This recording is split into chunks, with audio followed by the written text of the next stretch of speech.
Vamos voltar então lá para Tessalonicenses, capítulo 5, versículo 18. Prometo que você, bem breve também, a ideia não era fazer um sermão não, é só uma meditação mesmo. Por isso que eu só escolhi um versículo, né?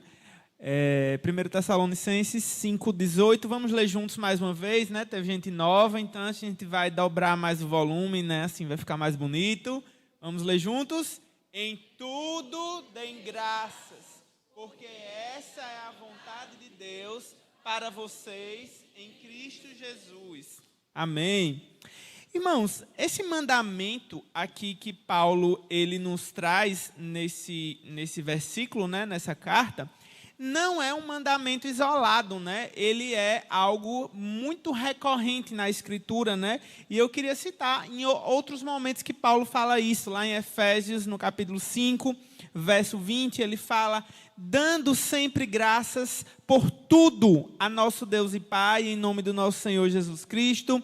Aos Coríntios, ele escreveu, enquanto vocês nos ajudam em orações a nosso favor, para que por muitos sejam dadas graças a Deus a nosso respeito, pelo benefício que nos foi concedido por meio da súplica de muitos, né? Aquilo que a irmã Ellen falou no final, ela testemunhou que as nossas orações estão sendo ouvidas, né? Então não é em vão que a gente faz isso aqui nas terças-feiras. E Paulo continua falando isso também aos filipenses. Não fiquem preocupados com coisa alguma. Em tudo sejam conhecidos diante de Deus os pedidos de vocês, pela oração, pela súplica, com ações de graça. Olha que interessante, né? Paulo falando aos filipenses. Ore, suplique com ação de graças, né? No meio dessa oração, no meio dessa súplica, sempre temperada com gratidão ao Senhor. Em Colossenses ele fala, estando enraizados e edificados nele e confirmados na fé, como foi ensinado a vocês, crescendo em ação de graças. Olha, ele fala que é possível crescer em ação de graças. Lá em Colossenses 7, 2:7, melhor dizendo.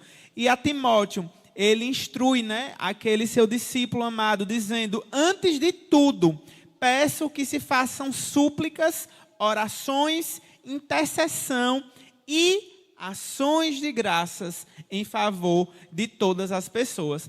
Quem fala, irmãos, essas coisas, né? Quem escreve todas essas cartas, o apóstolo Paulo, ele é alguém que tem autoridade para fazer isso, né? Da mesma forma que Jesus falava e as multidões ficavam maravilhadas porque ele falava como quem tinha autoridade, o apóstolo Paulo falava de algo que ele vivia, né? Escreve lá no começo da carta aos Tessalonicenses, no capítulo 1, verso 2, ele fala, sempre damos graças a Deus.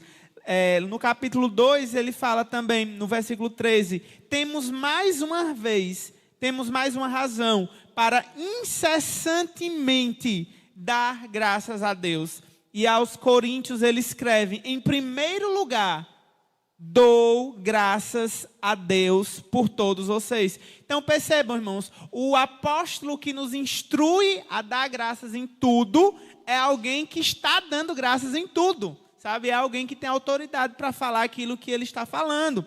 Nós vimos que esse chamado, ele é um chamado coletivo, né? Para que o povo de Deus se reúna, como nós fizemos aqui essa noite, para dar graças a Deus. Só que a grande questão desse texto de Colossenses, né, irmãos, é o que consiste esse tudo que a gente deve dar graças, né? Muitas pessoas ficam confusas porque elas não entendem por que é que elas têm que agradecer por um câncer, por exemplo. Por que é que tem que agradecer por algo tão horrível quanto a morte de um filho, a morte de alguém que a gente ama. Então vamos tentar entender o que é que Paulo fala com esse tudo aqui que ele está se referindo. O propósito, sabe, irmãos, e a ideia do que Paulo está fazendo é que em todos os momentos, em todas as circunstâncias, a gente tem motivos para agradecer a Deus. Não significa que aquela coisa ruim que aconteceu seja uma coisa boa pela qual você é grato. Agora, a despeito dessa coisa ter acontecido, Deus ainda continua sendo bom, como a irmã Ellen falou. Entenda, irmãos, que esse tudo que nós devemos dar graça é tem muito mais a ver, porque em todos os momentos, em todas as circunstâncias, nós temos alguma razão para agradecer a Deus. Não necessariamente aquela coisa ruim, certo? Então, só para a gente ficar mais em paz, porque às vezes algumas pessoas não conseguem entender como é que elas vão agradecer por um câncer. A ideia não é essa, certo, irmãos? No meio daquela situação, Deus, o Deus que continua sendo bom, tem alguma coisa para que a gente reconheça a bondade dele e reconheça algum dos benefícios para com ele. Alguém, irmãos, que experimentou isso de uma forma muito impactante na vida dele foi José, né? José, filho de Jacó, lá no Egito. Ele simplesmente, irmãos, não foi fácil para ele, né? Eu gosto muito da história de José, mas a última vez que eu passei pela história de José, eu comecei a ver a história de José um pouco mais, um pouco menos assim, admirando tanto José, né? Não que ele não seja um personagem admirável, né? Ele de fato, né? O que ele fez ali foi algo, o perdão aos irmãos, a postura dele, né, diante do funcionário, diante do seu chefe, né, diante daquele que ele era servo, foi tudo muito legal. Só que, irmãos, a gente não pode deixar de ignorar que para José abrir a boca e reconhecer que foi para a provisão do próprio povo de Deus que ele passou por aquilo, ele chorou, ele sofreu, né? José ali, ele está em frangalhos, irmãos, quando ele vê os irmãos e ele lembra do passado, né? E lembra de tudo que ele sofreu, mas ele reconhece. Não é que foi bom o que ele sofreu, mas ele disse, o propósito de Deus, quando eu estou olhando agora daqui de onde eu estou, foi muito bom, foi muito bom. Imagine, no momento que a irmã Ellen estava sentindo a dor, ela só conseguia pensar na dor. Depois que chegou no final do dia, né, e que a dor dela serviu para abençoar uma vida, serviu de testemunho para aquela vida, quando ela olha para trás no momento da dor, entende, irmãos, que aquela dor tem outro sentido? Ela deixou de doer? Não, ela doeu mesmo, no momento que estava doendo, doeu de verdade. Só que, irmãos, o nosso Deus, ele é um Deus que consegue, sabe, de uma forma tão majestosa, de uma forma tão tremenda, transformar essas coisas para o louvor da sua glória. É por isso que outra coisa desse versículo é o foco teocêntrico dele, né? Veja, em tudo dei graças, porque essa é a vontade de Deus para vocês. A vontade, irmãos, é a vontade de Deus. A nossa vontade é que tudo dê certo, a nossa vontade é que a gente case com alguém bonito, inteligente, cheiroso, educado, crente. A nossa vontade é essa, a nossa vontade é que o nosso chefe seja um chefe magnífico, que diga bem assim, só precisa trabalhar até a quarta-feira, não precisa vir na quinta. A nossa vontade, né, irmão, sei lá, a gente tem tantas vontades. Só que quando a gente olha para Deus, quando o nosso foco ele é um pouco mais teocêntrico, né? Irmãos, como olhar para Deus e não ficar até de madrugada aqui agradecendo a Ele, né? Honrando a Ele, reconhecendo a sua bondade, a sua soberania. Sabe, irmãos? Entendem? É isso que Paulo fala lá em Colossenses capítulo 3, versículo 17, né? Reforçando esse ponto. Em tudo o que fizerem, seja em palavra, seja em ação, façam em nome do Senhor Jesus Cristo, dando por Ele graças ao Deus Pai. Então, entende, irmãos, que às vezes a gente quer ser grato por coisas que aconteceram conosco, né? E claro, a gente deve ser grato pelas coisas que aconteceram conosco. Só que se a gente não encontrar motivo, se a sua vida, talvez, você me diga que a sua vida seja a vida mais desgraçada do universo, assim, que você não consiga achar nada nela para dar graças a Deus, se a gente olhar para Deus, a gente vai ter motivos para agradecer. Entendeu, irmãos? O meu objetivo é que nós consigamos olhar para Deus, focar nele. Quando a gente olhar para Ele, quando a gente conseguir manter um pouco os nossos olhos firmes nele, quando o nosso foco sair um pouco de nós mesmos, talvez os seus motivos de gratidão vão triplicar, sabe? Vão quadruplicar bastante quando a gente olha para Ele. Veja, irmãos, outra coisa que o texto está nos ensinando é que essa é a vontade de Deus. Em tudo deem graças, porque essa é a vontade de Deus.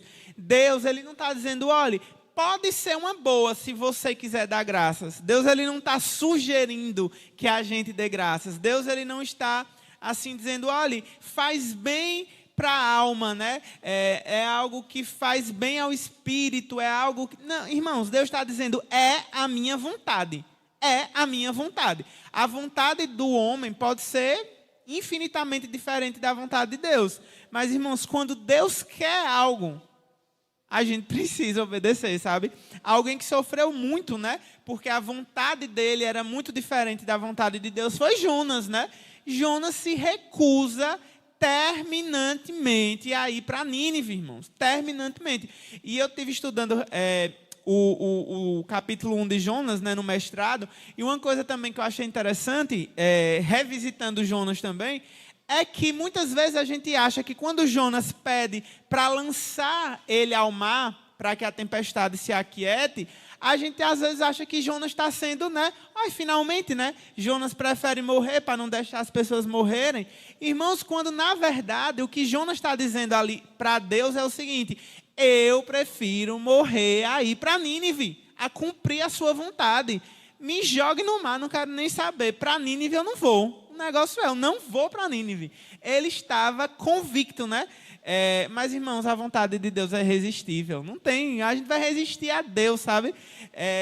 Por isso, entendam, dar graças, ser grato, é algo que Deus, não é algo opcional. É algo que Deus está dizendo, eu quero, eu exijo que o meu povo me dê graças, né? Quem estava comentando sobre isso, quando foi que comentou sobre isso, meu Deus? Agora, Pastor Edward estava falando recentemente sobre o livro dos Salmos, né? Que é como se Deus ele fizesse uma carta de amor para a sua noiva, onde essa noiva precisasse reconhecer o quanto ele era magnífico, né? O quanto o noivo ele era apaixonante, né? Por assim dizer. Essa é a palavra de Deus, irmãos. Essa é o texto que nós temos nas mãos. Agora, um detalhe muito importante que talvez eu não queria que os irmãos deixassem escapar, está lá em Romanos 1:21. Então eu peço que os irmãos abram lá em Romanos 1:21, né? Já que a gente só usou um versículo, vamos complementar aqui com Romanos 1:21. O oposto, né? A gente viu aqui as características de quem está dando graças a Deus, que é a vontade de Deus. Agora veja bem o que diz Romanos 1:21. Porque, tendo conhecimento de Deus, não o glorificaram como Deus, nem lhe deram graças. Veja, irmãos, uma característica daqueles que não têm conhecimento de Deus, daqueles que são ímpios, é não dar graças. Esse comportamento, sabe, irmãos, de entender, como a irmã Ellen disse, que às vezes que a gente merece, né? O Wallace só pede trabalho, né? O testemunho dele foi bem interessante, né? No mínimo, Deus está dando, né, Wallace? A tentação de olhar, né, para o final do mês, de olhar para as coisas que conseguiu e dizer bem assim, foi o meu esforço, né? Foi o tanto que eu trabalhei. Irmãos, o Salmo 127 diz que isso é inútil, né? É inútil levantar cedo, dormir tarde, porque aos seus amados ele dá enquanto dorme. Agora, irmãos, se a gente tem um coração ingrato, a gente precisa sondar esse coração, porque a característica de um coração ingrato é uma característica daqueles que não são, de fato, filhos de Deus.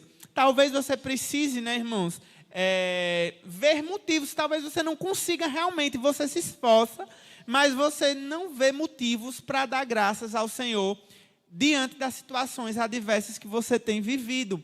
E eu queria ajudar os irmãos pelo menos com 4 motivos pelos quais a gente pode dar graças ao Senhor. O primeiro desses motivos, irmãos, é porque, por mais difíceis que sejam as situações que nós estamos enfrentando, nós não enfrentamos elas sozinhos.